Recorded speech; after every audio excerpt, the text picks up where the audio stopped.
Indian Maharashtra medical काउन्सिलिंगमध्ये CCMP उत्तीर्ण homeopathic डॉक्टराची नोंदणीच्या विरोधात एक दिवशीचा लक्षणीय संप।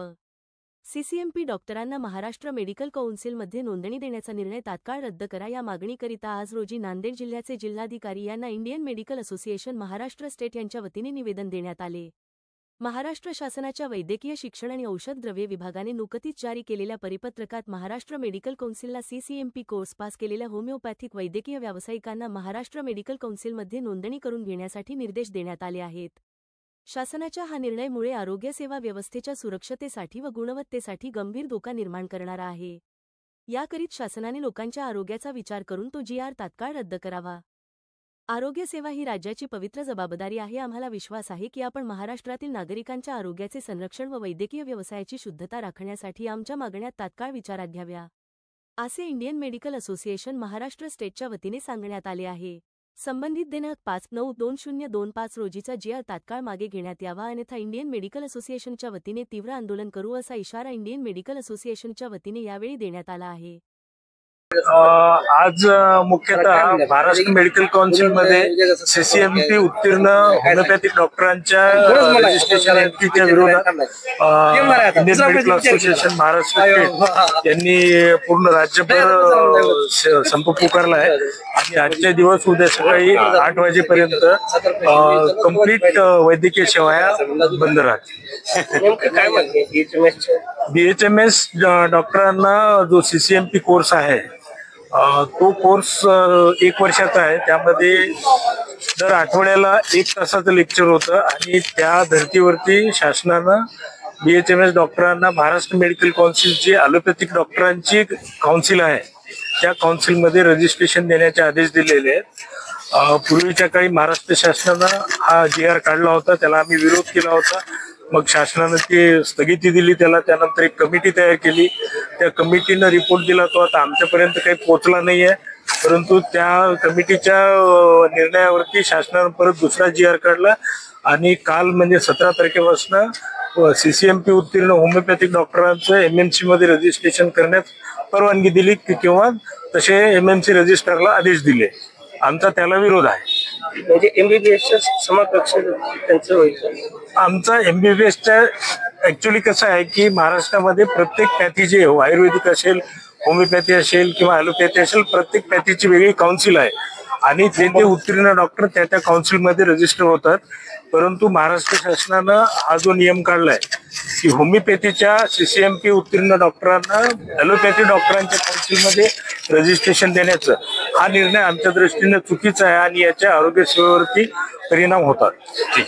निर्णय कॅन्सल झाला। पुढची भूमिका आमची अशी असेल की आता आम्ही सुप्रीम कोर्टात सुद्धा केस टाकलेली आहे आणि शासनानं हा निर्णय मागे नाही घेतला तर राज्य IMA ही बेमुदत उपोषण आणि पूर्ण वैद्यकीय सेवा बंद करण्याच्या मानसामध्ये आहे। मी डॉक्टर मनीषा मुंडे, गायनेकोलॉजिस्ट आहे। नांदेड येथे 20 वर्षापासून प्रॅक्टिस करते आणि जे MBBS आणि त्याच्यानंतर सुपर स्पेशालिटी करणारे जे डॉक्टर्स आहेत त्या डॉक्टरांना किती कष्ट करावे लागतात आणि त्याच्यासाठी 5-10 वर्षाची मेंटली आणि फिजिकली झीज करावी लागते। जेव्हा ते ग्रॅज्युएशन आणि पोस्ट ग्रॅज्युएशन करत असतात, ते संघर्ष करत असतात, तर त्यावेळेस त्यांना म्हणजे कशा हालतीत जगावं लागतं, कशा हालतीत त्यांना राहावं लागतं आणि त्यातून बाहेर पडून ते कुठे नवीन 10 ते 12 वर्षाच्या नंतर प्रॅक्टिस मध्ये येत असतात। तर सर्वात ह्याची सुरुवात जी होते की नीट 12वीच्या नंतर नीट UGची एक एक्झाम असते, त्यामध्ये एवढं कॉम्पिटिशन असतं। त्या कॉम्पिटिशन मध्ये सर्वात जास्त गुण जे असतात ते विद्यार्थी MBBS ला जातात, त्याच्यानंतर ते BMS, BHMS आणि डेंटल ह्या डॉक्टरच्या पदवीसाठी जात असतात। मग अशा ह्या विद्यार्थ्यांमध्ये जर आपण म्हटलं की बाबा ते कमी मार्क घेऊनही त्या विद्यार्थ्यांना त्यांची काउन्सिल असतानाही ह्या विद्यार्थ्यांसोबत मिक्सअप करून यांना परत त्याच डिग्रीला देणार आणि त्यांना पण तेवढंच महत्व देणार, तर नक्कीच या विद्यार्थ्यांमध्ये कुठेतरी निराशेची जाणीव असेल। मग असे विद्यार्थी डिप्रेशन मध्ये पण जाण्याची शक्यता असते। एवढं एवढंच नाही तर नीट यूजी दिल्याच्या नंतर हे लोक प्रॅक्टिस मध्ये येत नाहीत. त्याच्यानंतर परत 1 वर्ष 2 वर्ष अभ्यास करून नीट पीजीचं प्रिपरेशन करत असतात. नीट पीजी मध्ये म्हणजे स्पेशालिस्ट असतात, जसं की गायनेकोलॉजिस्ट आहे, ऑर्थोपेडिक सर्जन आहे, ऑप्थॅल्मॉलॉजिस्ट, त्याच्यानंतर सुपर स्पेशालिटी असते. एवढं करून 10-12 वर्षांच्या प्रॅक्टिस मध्ये तर त्यांचं आणि ह्यांचं कंपॅरिझन, त्या दोघांना एकाच तराजूमध्ये तोलणं हे कुठेतरी आमच्या पॅथीला आवडत नाही.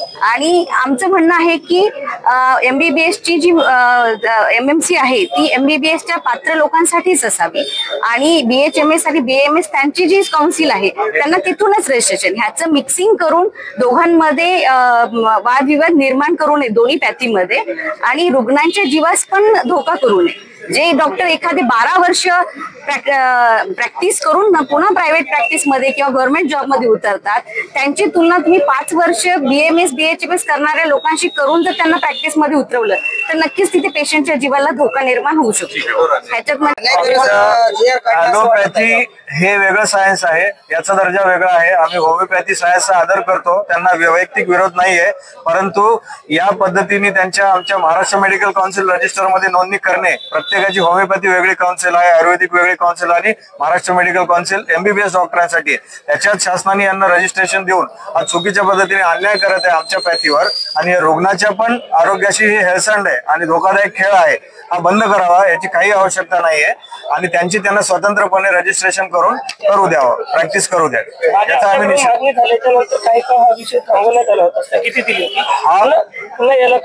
हा विषय मुळात न्यायप्रविष्ट असताना देखील शासनाने परिपत्रक काढून त्यांची रजिस्ट्रेशन नोंदणी आमच्या मेडिकल काउन्सिल रजिस्टर मध्ये केली आहे. याला आमचा विरोध आहे. हे करायला नाही पाहिजे, न्यायप्रविष्ट प्रकरण आहे, त्यामुळे न्यायालयाने हे तात्काळ